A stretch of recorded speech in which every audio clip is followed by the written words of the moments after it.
여러분 행복하십시오. 성령 충만하십시오. 아멘.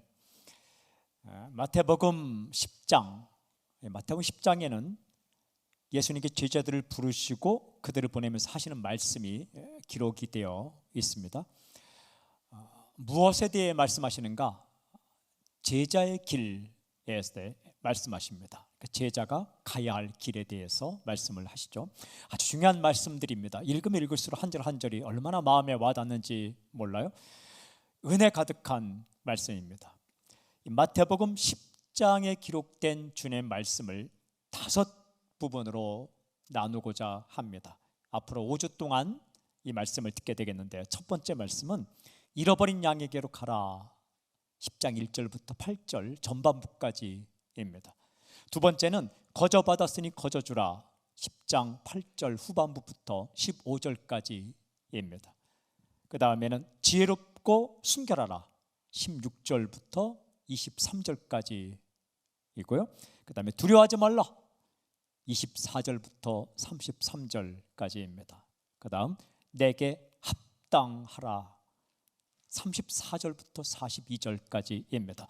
이 메시지 제목들은 다 예수님께서 직접 하신 말씀을 그대로 인용한 겁니다.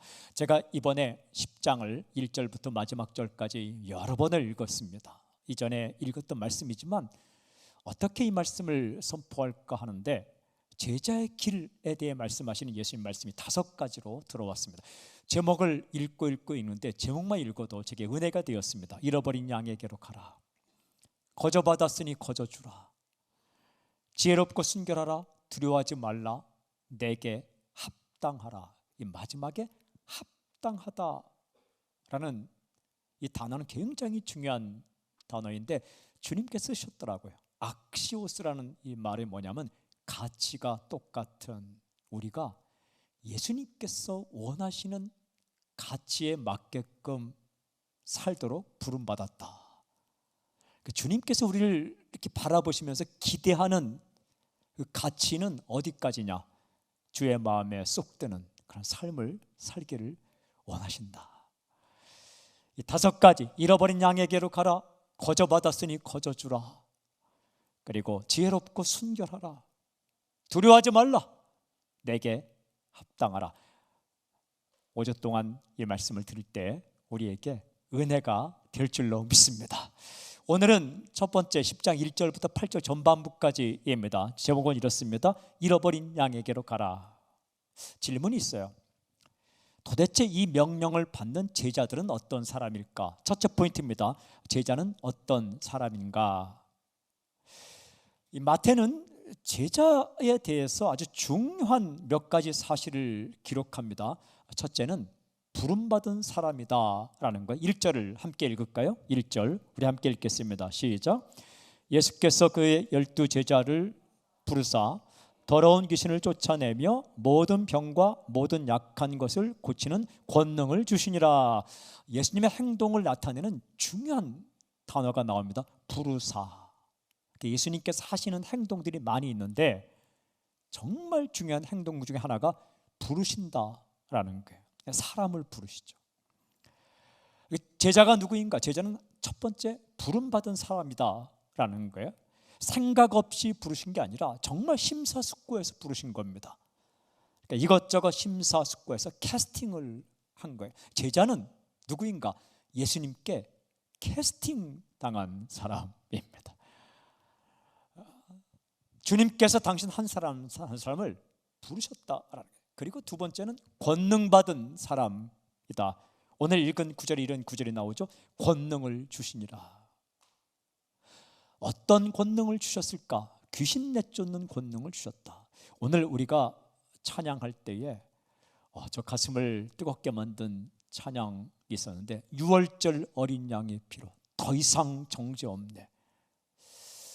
아주 한참 전에 성령 집회를 인도할 때인데 귀신 들린 사람이 왔어요. 기분 나빠요. 귀신 들린 사람을 만나면 일단 그가 하는 말이 기분 나쁘고 그가 짓는 표정이 참 기분 나빠요. 원래 그 사람 표정은 그런 표정이 아닌데 귀신 들린 사람은 그 눈빛이 참 조금 말이 다 죽음, 죽일 거야, 이런 단어를 많이 쓰고, 소리도 지르고 단 위에 올라왔는데 귀신 들린 사람이 왔어요. 그런데 나갈지어다 하던데 에게 반응이 없는 거예요. 그런데 이 찬양을 불렀어요. 유월절 어린 양의 피로 나의 모든 죄가 더 이상 정죄 없네. 그 찬양을 부르는데 악 소리 나가고 소리가 나면서 멀쩡해지더라고요. 그리고 나사렛 예수님 명언이 나갈지어다 예수님의 이름 앞에 십자가의 피의 권세 앞에 굴복하는 것을 직접 경험을 했습니다. 내가 뭔데? 우리가 뭔데?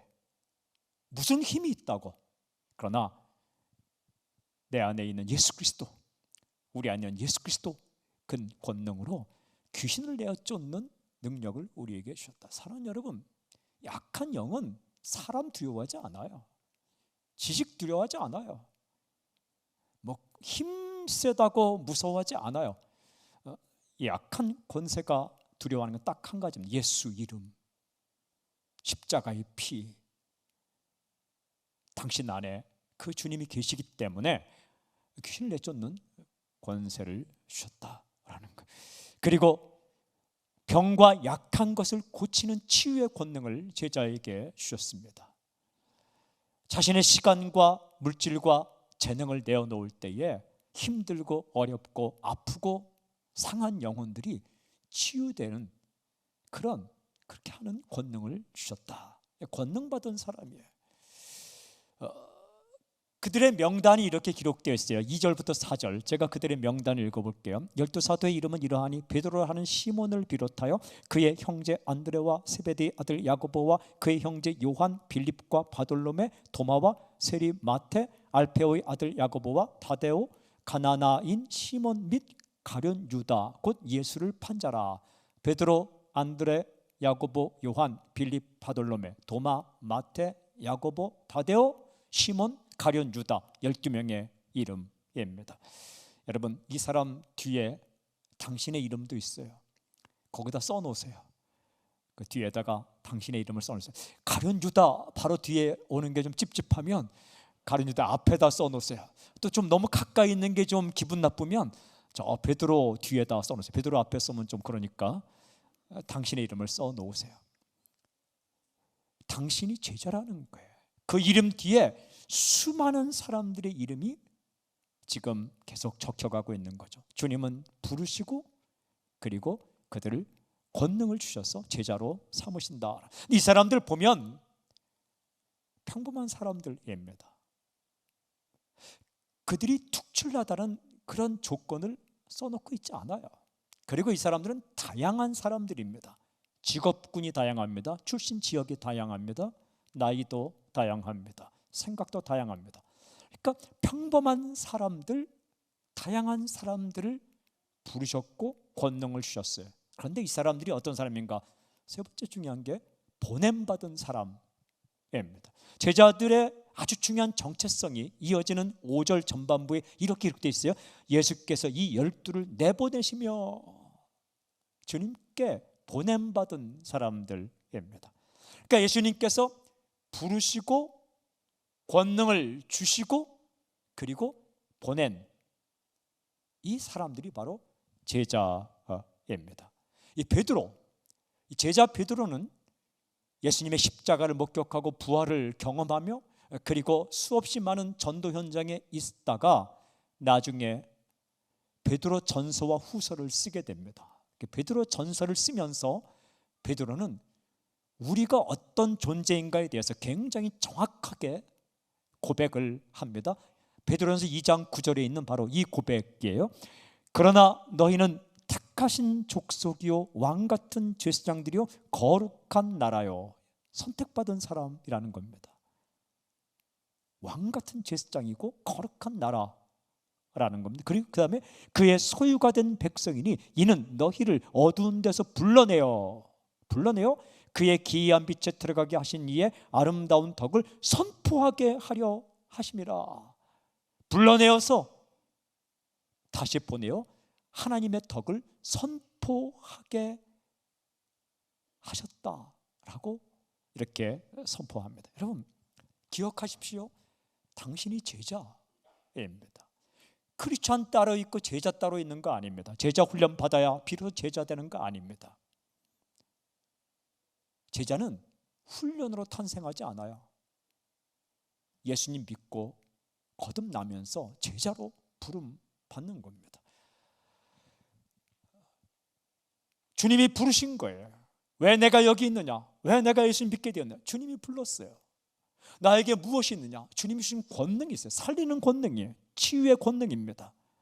그리고 주님은 당신을 보내신다. 질문, 어디로 보내시는가? 두 번째 포인트입니다. 잃어버린 양에게로 가라. 잃어버린 양에게로 가라.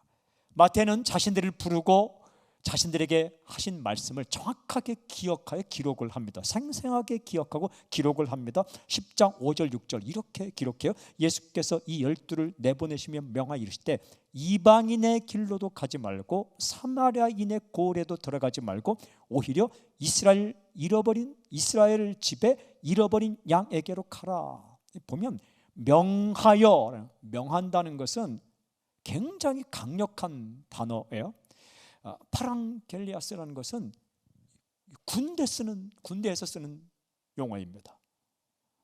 그러니까 지휘관이 부하에게 하는 명령, 그런 용어예요. 주님께서 제자들에게 명령하셨다. 그런데 어떻게 명령하셨는가? 가장 중요한 표현이 잃어버린 양에게로 가라. 잃어버린 양이 있다는 거예요. 누굴 잃어버렸어요? 하나님을 잃어버린 사람들입니다. 무엇을 잃어버렸어요? 천국의 삶을 잃어버린 사람들. 첫 번째는 예수 믿지 않는 사람들, 하나님 믿지 않는 사람들. 두 번째는 믿긴 믿지만 누려야 할 그런 아름다운 삶을 누리지 못하는 사람들. 하나님을 떠나서 길을 잃어버린 사람들, 영원한 생명을 잃어버린 사람들, 생명을 누리지 못하는 사람들, 참 목자이신 하나님을 떠나 자기 멋대로 살아가는 사람. 여러분, 하나님을 떠나면 행복할 것 같아요? 그때부터 매이기 시작합니다. 그때부터 죄의 종이 되는 거예요. 하나님을 떠나면 자유가 있을 것 같지만 그때부터 구속이 시작되는 겁니다. 자유는 어디에 있느냐? 하나님 안에 있어요. 하나님께 붙들릴 때 진짜 자유를 누리게 되는 거죠. 그런데 잃어버린 양들이 있다. 그에게로 가라. 그러니까 주님께서 이 사람들을 불러서 잃어버린 양에게로 보내는 거예요. 근데 이 말씀을 읽어오면 굉장히 궁금한 점이 있습니다. 바로 이 구절 때문입니다. 이방인의 길로도 가지 말고 사마리아인의 고을에도 들어가지 말고 오히려 이스라엘 집에 잃어버린 양에게로 가라. 이 말씀을 읽을 때에 굉장히 질문이 생겨요. 먼저 이 말씀을 그대로 보면 이방인의 길로라는 것은 이방인들에게로라는 의미입니다. 그다음에 사마리아인의 고을에라는 것은 사마리아인들에게로, 이런 말씀이에요. 오히려 이스라엘 집에 잃어버린 양에게로 하는 것은 이스라엘인들에게로라는 말씀입니다. 그러니까 이런 거예요. 이방인들에게로 가지 마. 사마리아인들에게로 가지 마. 이스라엘 사람들에게 가. 그러니까 그냥 원래 뜻이 이런 말씀입니다. 그런데 번뜩 이 말씀을 읽으면 질문이 생깁니다. 예수님은 이방인 전도를 막으신 거야? 사마리아인 전도를 막으신 거야? 아니, 오직 이스라엘 사람들에게만 전하라는 거야? 예수님께서 민족주의를 말씀하셨나? 지역 배타주의를 말씀하셨나? 이런 생각이 번뜩 듭니다. 안 듭니까? 저만 들었습니까? 저는 이 구절을 읽을 때에 그 생각이, 아니, 우리가 들은 것은 모든 민족, 모든 종족인데 이 말씀은 어떤 뜻이지? 여러분, 지역 배타주의나 민족주의나 그것을 말씀하신 건 아닙니다. 왜냐하면 예수님은 분명히 모든 민족에게, 모든 종족에게 땅끝까지 복음이 전파될 것을 분명히 말씀하셨기 때문에 그렇습니다. 먼저 마태복음 24장 14절 보면 주님의 말씀이 기록되어 있어요. 이 천국 복음이 모든 민족에게 증언되기 위하여 온 세상에 전파되리니 그제야 끝이 오리라. 그러니까 모든 민족에게 복음이 전파된다. 그리고 온 세상에 복음이 전파될 것이다라고 주님께서 분명히 말씀하셨어요. 그리고 예수님께서 십자가에 죽으시고 부활하신 이후에 제자들을 다시 만났을 때 중요한 명령을 주십니다. 마태복음 28장 19절 20절.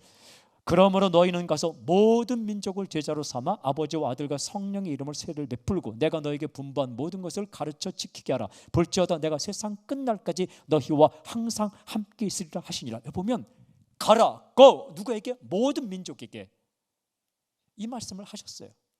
더 나아가서 예수님께서 이제 승천하시기 전에 모여있는 제자들을 바라보시면서 하신 말씀이 사도행전 1장 8절 분명한 말씀. 오직 성령이 너희에게 계시면 너희가 권능을 받고 예루살렘과 온 유대와 사마리아와 땅끝까지로 내 증인이 되리라 하시니라. 여기 보면 땅끝까지예요.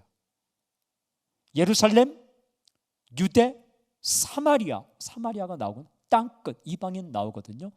주님의 말씀은 분명해요. 주님은 온 세상의 주님으로 오셨어요. 주님의 가슴에는 모든 민족이 있습니다. 주님의 가슴에는 저 땅끝까지 있어요. 모든 사람, 모든 민족이 우리 예수님의 가슴에, 마음에 있습니다. 그렇다면 우리가 방금 읽은 마태복음 10장 5절 6절에 기록된 이방인의 길로도 가지 말고 사마리아인의 고리도 들어가지 말고 오히려 이스라엘 집에 잃어버린 양에게로 가라. 이 말씀의 본래 의미가 무엇일까? 왜 이 말씀을 하셨을까라는 거예요. 중요한 사실이 한 가지 있어요. 이 명령에 포함된 지역에 대한 언급은 영구적인 명령이 아니라 일시적 명령이다라는 거예요.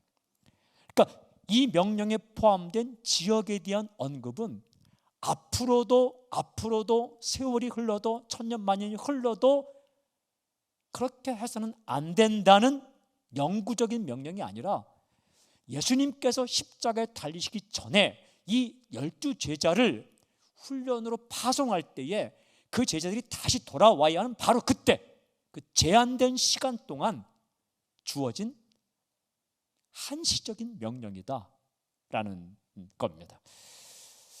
이 말씀은 영구적으로 이방인들에게 복음을 전하지 말라라는 말씀이 아니라고요. 사마리아 전도를 막은 게 아닙니다. 그 당시에 예수님과 제자들은 갈릴리 지역에 있습니다. 갈릴리 지역은 갈릴리 호수가 있는 북쪽 지역에, 거기서 북쪽으로 가면 시리아 지역입니다. 완전 이방인이에요. 거기서 동쪽으로 가면 데카폴리 지역입니다. 10개의 도시를 이루어진, 거기도 이방인들이 굉장히 많이 살고 있는 지역입니다. 남쪽으로 가면 사마리아 지방입니다. 그러니까 예수님은 그 당시에 지금은 북쪽으로 가지 마, 시리아 지역. 지금은 동쪽 데카폴리 지역도 가지 마. 앞으로 가게 되겠지만 지금 너희가 사마리아 지역까지 갈 필요는 없어. 지금은 갈릴리 지역에 다니면서 복음을 전하고 다시 돌아와 라는 말씀입니다. 그러니까 이 말씀의 본래 의미는 이런 것입니다. 지금 너무 호들갑을 떨면서 오버해서 저 북쪽까지 안 가도 돼. 지금 저 동쪽 지역 이방인이 사는 데카폴리 지역 가지 안 가도 돼.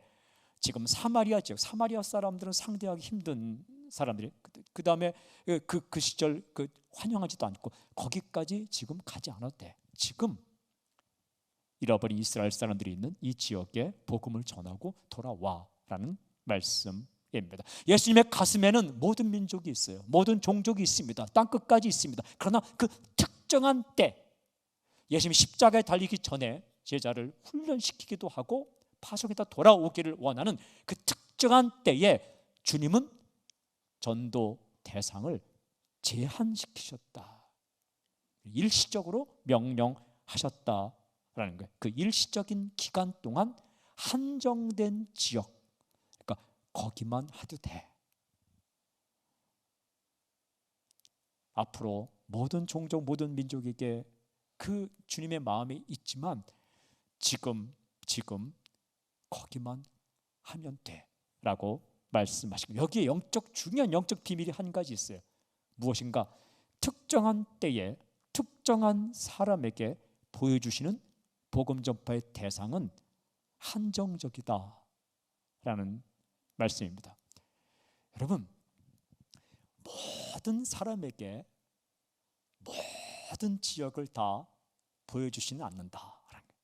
주님의 말씀에는 모든 민족이 있어요. 모든 지역이 있어요. 그러나 주님께서 우리에게 잃어버린 양을 보여주실 때는 각자에게 바로 그때에 한정된 대상을 보여주신다라는 거예요.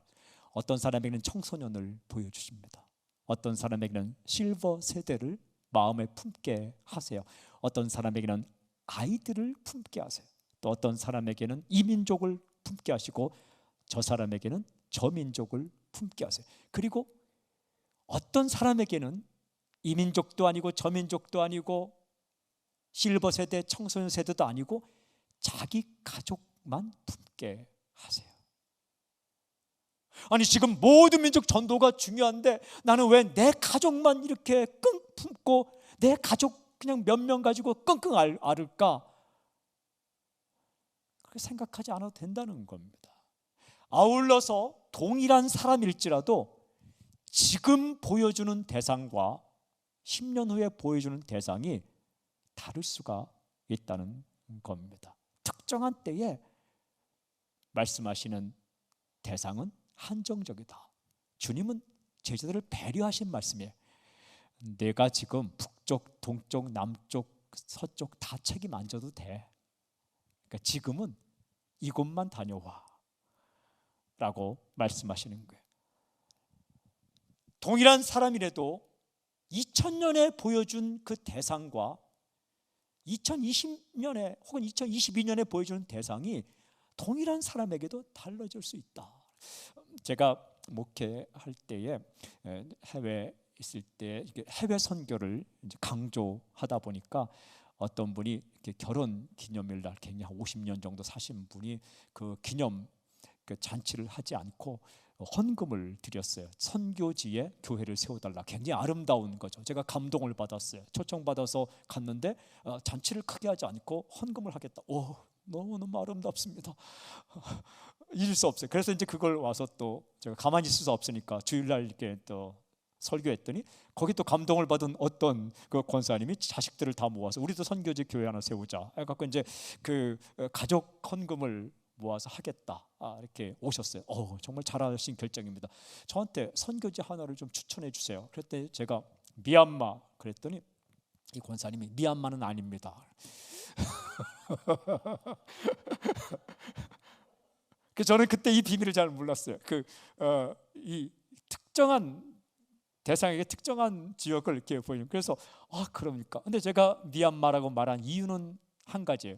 왜냐하면 얼마 전에 미얀마를 다녀왔기 때문에 그 당시에 미얀마를 가보니까 그 외곽 지역에 수해를 당한 사람들이 이렇게 고향을 떠나와서 이렇게 만든 마을이 있더라고요.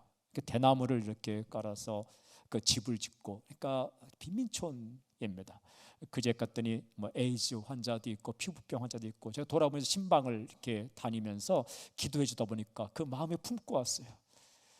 마음에 이렇게 품고 와서 어떻게 할까? 근데 그때 가서 본 것이 무엇이냐 하면 한밤중에 그 지역에 교회가 있다는 겁니다. 그래서 그 교회를 이제 찾아가서 신방을 하려고 가는데 생각을 못해서 랜턴도 안 가지고 길이 잘 뚫린 줄 알았어요. 그랬더니 이게 길이 아니더라고요. 논두렁 밭두렁으로 가는데 그다음에 슬리퍼를 또 신고, 그래서 랜턴도 가지고 앉아서 휴대폰을 비추면서 따라 가는데 이게 똥을 밟을지 어떻게 모르는 거예요. 정말 그냥 솔직한 심정이에요.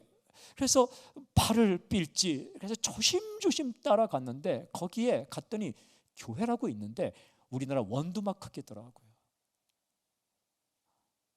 2층으로 됐는데 1층은 그냥 비어 있고 이렇게 나무를 세워서 정말 원두막 크기 아세요? 그냥 쉽게 우리 교회 지금 여기 5층 가시면 뭐 501호, 502호, 503호 했죠. 그러니까 방 하나의 3분의 2 크기 생각하시면 됩니다. 그런 크기가 이렇게 사다리를 타고 올라갔더니 글쎄 거기에 성도님들이 모여 계신 거예요. 전기가 들어오지 않으니까 전구를 켤 수 없어서 촛불을 켜고 찬양을 했어요. 거기서 기도했어요. 그분들의 소원, 교회 좀 모일 장소가 있었으면 좋겠다. 근데 그걸 거기서 또 제가 버뜩 지어드리겠습니다 하고 오면 안 돼서 일단 보고 오고 또 알려드렸기 때문에 이렇게 품고 있었는데 한 분이 와서 이렇게, 그러니까 미얀마 그랬어요. 네, 미얀마는 아닙니다. 그래서 가족들과 함께 미얀마는 아니랍니다. 아마 자녀들 가운데 미얀마에 뭐 사업을 하다가 안 좋은 기억이 있었는지 그랬어요. 그래서 제가 그래요, 알겠습니다. 다른 지역을 제가 알아보겠습니다. 그리고 이제 기도하면서 알려드릴게요. 근데 다른 지역이 그 당시에 생각이 안 나는 거예요. 캄보디아는 한 두세 개 교회를 했고, 그래서 있는데 어느 날 그분이 저를 다시 찾아왔습니다. 미얀마 괜찮습니다. 그렇습니까? 그래서 이제 그 헌금을 드렸고 거기 이제 교회가 서게 되었어요. 그 세워진 교회 가서 예배를 드려야 되는데 그냥 한국으로 오는 바람에 거길 못 가봤어요. 언젠가 가서 그 교회를 봐야 되는데, 그런데 놀라운 사실은 그분이 미사모에 들어갔어요. 미사모는 뭐냐면 미얀마를 사랑하는 사람의 모임이라는 뜻이에요. 거기 멤버가 되어서 핵심 멤버가 돼서 기도 집회에 참석한. 때에 따라 다르더라고요. 한 2, 3주 전까지만 해도 그분에게 보여준 특정한 한정된 지역은 미얀마가 아니었어요. 근데 2, 3주가 흘러서 동일한 사람인데도 시간이 흘러서 그분에게 보여준 한정된 지역이 미얀마가 되었고, 그 미사모에 들어가서 기도하는 분이 되는 거죠. 사람이 그래요. 예전에 나에게 보여줬던 잃어버린 양의 한정된 대상이 있고 지금의 나에게 보이시는 한정된 대상이 있고, 그런데 그것을 주님은 멈추지 않으신다는 거예요.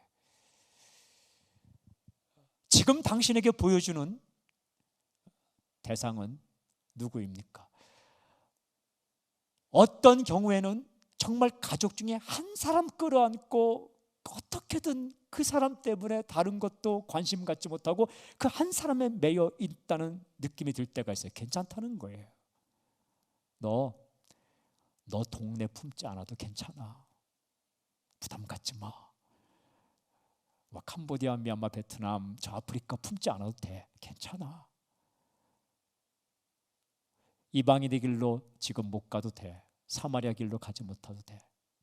이스라엘 땅 그 길로만 가도 돼. 그런데 그 사람들 품고, 그러니까 어떨 때는 가족 더 축소해서 가족 한 사람 붙잡고 그가 하나님께 돌아오기를, 천국을 누리기를 애쓰고 힘쓰는 모습 보며 나는 왜 이렇게 좁은가? 왜 나는 이렇게 남들처럼 그렇게 생각하지 않고 내게 지금 보여주는 특정한 때에 특정한 대상, 한정된 대상이 있다면 그를 사랑하고 그를 품고 그에게로 가라라는 말씀입니다. 그런데 중요한 질문이 있어요. 그럼 그에게 가서 무엇을 할 것인가? 마지막 세 번째 포인트입니다. 전파하라, 치유하라 라는 거예요. 주님의 마음 가운데 모든 종족, 모든 민족이 있어서요, 주님은 각 사람을 다양하게 부르세요. 그래서 모자이크가 이렇게 맞아가는 거예요. 모든 종족, 모든 민족은 한 사람에게 모든 민족을 품게 하거나 한 사람에게 모든 종족을 땅끝까지 품게 하는 것이 아니라 어떤 사람에게 이 대상을 품게 해서 그 모자이크처럼 전 세계 모든 민족, 모든 종족의 복음 전파가 이렇게 짜맞춰 가는데, 어떤 대상에게 가든 잃어버린 양에게 가서 해야 할 일은 동일해요. 그것은 전파하라, 치유하라 라는 말씀입니다. 7절과 8절 전반부를 보십시오. 이렇게 되어 있습니다. 가면서 전파하여 말하되 천국이 가까이 왔다 하고 병든 자를 고치며 죽은 자를 살리며 나병한 자를 깨끗하게 하며 귀신을 쫓아내되. 이 말씀 읽어보면 잃어버린 양들에게 가서 우리가 전해야 할, 당신이 전해야 할, 해야 할 첫 번째는 이렇게 전파하여 말하되, 말로 하는 사역에 전파한다. 전파, 케루사테, 전파하라. 전파하는 내용의 핵심이 뭘까요? 천국 되어 있어요. 천국. 천국이 가까이 왔다. 천국 이야기 하라는 거예요. 예수님께서 복음을 전하실 때 가장 많이 먼저 하셨던 선포가 마태복음 4장 17절. 이때부터 예수께서 비로소 전파 이르실 때 회개하라, 천국이 가까이 왔느니라 하시더라. 천국 이야기 하셨어요. 그리고 마태복음 24장 14절에 보면 이 천국 복음이 모든 민족이 증언되기 위하여 온 세상에 전파되리니 그자의 끝이 오리라. 복음은 천국 복음이다. 그러니까 복음의 핵심은 천국 이야기예요. 이 천국 이야기를 누구에게 들을 수 있는 거예요? 예수님의 제자밖에 이야기 안 해요. 이야기. 여러분, 예수님 모르는 사람이 천국 이야기 하겠어요? 하긴 하되 어떻게 가는지를 몰라요. 극락을 이야기하지만, 낙원을 이야기, 파라다이스를 이야기하겠지만 거기 어떻게 가는지 몰라요. 모르면 헛소리 하는 거예요. 천국이 있다는 것, 천국에 어떻게 가는가? 예수 그리스도를 믿음으로, 십자가의 피로 갈 수 있다는 것, 그리고 나중에 가는 것뿐만 아니라 이 땅에 살면서 천국을 누리며 산다는 것, 이 이야기를 하라라는 거예요. 제가 요즘 하루에도 수십 번씩 가장 많이 하는 기도가 무엇인가? 하나님, 저의 마음 가운데, 우리 가족의 마음 가운데, 그리고 성도님 마음 가운데 천국이 임하게 해주십시오. 눈물 나고 힘들고 어려운 이 세상 살아갈 때에 오늘 하나님의 나라가, 천국이 마음 가운데 임하게 해 주십시오. 이 교회는 천국 이야기를 들을 수 있는 곳입니다. 이 이야기를 하라. 사랑하는 여러분, 천국에 대한 찬양을 많이 하세요. 천국에 대한 이야기를 많이 하세요. 근데 요즘 보면 천국에 대한 찬양은 꼭 장례식에서만 들을 수 있어요. 하늘 가는 밝은 길은 항상 있는데 장례식에 가야만 하늘 가는 밝은 길이. 천국 이야기하라. 하나님의 나라 이야기하라. 그리고 천국을 전파하는 것과 동시에 제자가 해야 할 일이 이렇게 됐어요. 고치며 살리며 깨끗하게 하며 쫓아내되. 이건 말로 하는 게 아니라 행동으로 하는 겁니다. 말로 하는 전파도 중요하지만 행동으로 하는 치유도 중요하다. 복음은 빵과 함께 갑니다. 그러니까 배고픈 사람에게 빵을 나눠주고, 어려운 사람 고쳐주고, 힘든 사람 도와주고, 나의 시간과 물질과 재능을 들여서 그렇게 하는 것, 그거 하라. 고쳐주는 것은 수단이 아니라 그 자체가 중요한 목적이에요. 내가 좀 도와주면 예수님 믿겠지. 이 전도의 방법론 가운데 그 이삿짐 나를 때 힘들면 도와준다. 굉장히 방법론 가지고, 방법이 아니라 수단이 아니라 목적이 돼야 돼요. 혼자 나르면 얼마나 힘들어요. 낯선 동네에 와서 살면 얼마나 힘들어요. 그래서 도와주고 싶은 마음, 그 자체가 목적인데 그 자체가 예수님께서 우리에게 주신 사역의 중요한 부분이라는 거예요. 그럼 그거에서 감동받은 사람이 예수님께 돌아오는 길이 되는 거지, 그걸 목적 삼아 이 도와주는 것을 수단으로 삼아. 의료 선교는 그 자체가 목적이라는 거예요. 구제는 그 자체가 목적이라는 거예요. 우리가 정말 힘들고 어려운 사람 교육 잘 가르쳐 주는 것은 그 자체가 아름다운 목적이라는 거예요. 그걸 하라는 거예요. 하나님을 잃어버린 사람에게로, 혹은 하나님을 믿지만은 실망하고 낙망하고 절망 가운데 있는 사람들에게 가서 그들을 세워주고 고치며 도와주고 그렇게 살리라. 그렇게 주님께서 말씀을, 누가? 네가 하라는 거예요. 제자가 하라는 겁니다. 세상에 수많은 사람이 많지만 왜 예수님은 제자를 부르시는가? 왜 그들에게 권능을 주시는가? 그리고 많은 것을 부어주셨는가? 내가 가서 그들을 일으키고 살리고 그들에게 천국을 알려주라. 내가 안 하면 누가 하느냐? 본 사람이 하는 거죠. 들은 사람이 하는 거죠. 받은 사람이 하는 거죠. 그 말씀을 주셨습니다. 사랑하는 여러분, 제자가 가야 할 길 첫 번째, 오늘 기억하십시오. 당신은 주님의 제자입니다. 주께서 부르셨어요. 이렇게 말씀하십니다. 잃어버린 양에게로 가라. 모두에게 가지 않아도 괜찮습니다. 지금 당신에게 비행기 타고 해외로 가라는 이야기 아닙니다. 언젠가 당신에게 특정한 때에 특정한 지역을 마음에 주시면 가지 말라 해도 비행기 타고 선교지로 갈 겁니다. 여러분, 내게 보여준 대상에게 갈 때는 억지로 가는 거 아니에요. 힘들겠다, 저 사람 얼마나 마음 힘들까, 아니에요. 끌려가는 게 아니에요. 제 경험상 보면 특정한 대상이 보일 때는 가지 말래도 가요. 돈 쓰지 말래 돈 써요. 지금 당신의 가족이 이렇게 마음에 자꾸 들어오면 나는 믿음이 너무 좁아, 나는 왜 내 가족만 끌어안고, 그렇게 생각하지 말라는 거예요. 지금은 그 사람이에요. 지금은 그 대상이에요. 그리고 당신에게 요즘 굉장히 배고픈 사람들이 마음에 자꾸 들어온다. 지금은 그들이에요. 앞으로 기회가 당신에게 세월이 흐르면 주어지지 않을 수도 있어요. 내게 자꾸 이 청소년들을 어떻게 도울 것인가 마음에 들어온다. 지금은 그 사람들이에요. 모두에게 보여주는 거 아니에요. 당신에게, 앞으로 당신에게 그 기회가 지나갈지 몰라요. 그렇게 해서 어떤 사람에게는 이 대상, 어떤 사람은 저 대상을 보여주셔서 주님께서는 모든 민족 땅끝 이 복음 전파를 이루어 가시는데, 그렇게 모자이크 퍼즐이 맞아지듯이 그렇게 맞추어 가는 겁니다. 그 위대하고 아름답고 그 소중한 사역을 위해서 당신을 부르셨어요. 당신의 이름이 그 제자 명단에 적혀 있어요. 그리고 당신에게 권능을 주셨어요. 어떤 권능?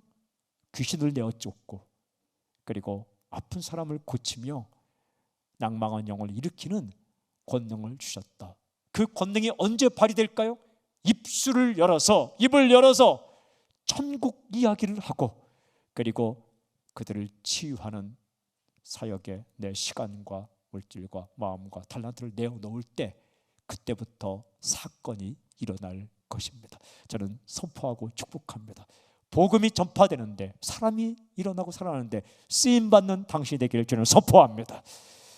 한 사람 한 사람이 주님께로 돌아오고, 한 사람 한 사람이 천국을 경험하는, 이 땅에 살지만 회복을 경험하는 놀라운 사건에 당신이 쓰임받기를 주님을 선포합니다. 그렇게 행하실 주님을 찬양합니다. 할렐루야. 그렇게 행하실 주님을 찬양합니다. 아멘, 아멘, 아멘.